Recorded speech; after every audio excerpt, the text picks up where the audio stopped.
Popcorn. Kung hindi po ito popcorn, sir, baka ano po ito? Ano pa?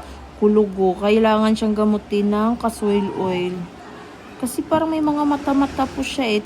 Pero titignan ko po muna. Saglit lang po. Ayan, ang laki niyo po.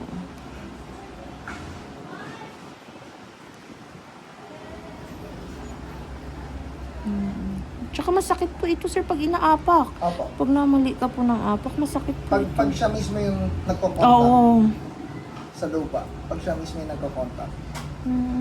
Pero yung ganyan, hindi yan Kaya- masakit. Pero pag tinapak mo siya, may uncomfortable talaga.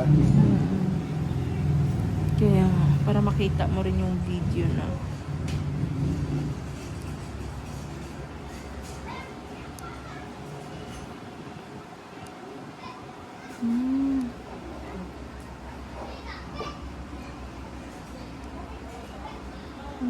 Ayan, ang laki niya.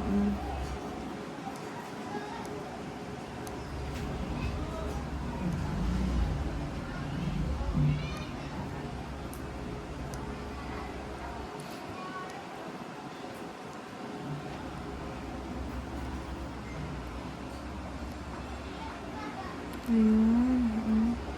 Ay, marami siyang mata nga. Hindi nga popcorn.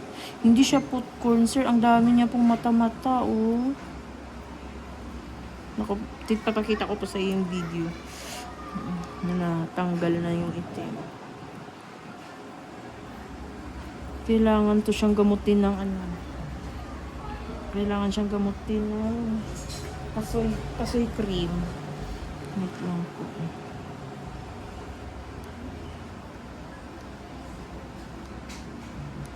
At tutubo rin siya, ma'am. Opo, pero pag ginamot mo po ito, sir, ng kasoy cream, mamamatay po ito. As in, ano to, tutunawin niya po.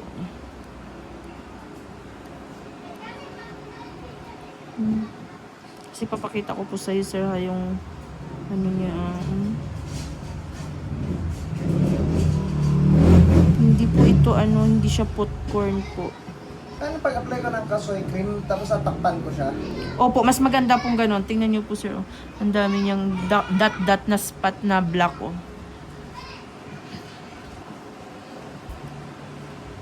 Ay, oo nga. Papakita ko rin po sa iyo yung video po. Ano siya, kulugo.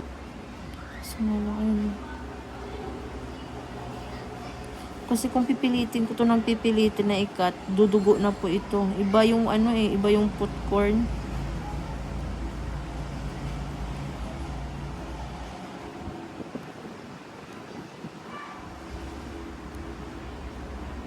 Pero at least ayan, nabawasan siya.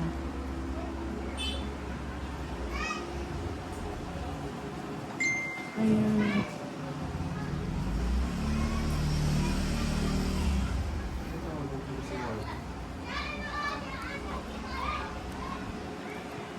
Mas maganda, sir, na bago kayo umuwi, sir, bili na po kayo ng ganun, ng kasoy cream po. Or order ka na po. Kasi mas maganda to, sir, nabalatan siya, natanggalan ng kalyo, gamutin nyo po ito para talagang nuot yung gamot. Tapos tsaka nyo po tapalan. Kasoy cream tapos band-aid. Opo. Kailangan po talagang lagi maintain po yung paggagamot po. Laman na siya, oh. Pag ikat pa po ito ng ikat, wala po ito, dudugo po ito. Nakailang beses na po akong opera ng ganito po. Talagang kailangan bawas lang talaga siya. Kasi ayun,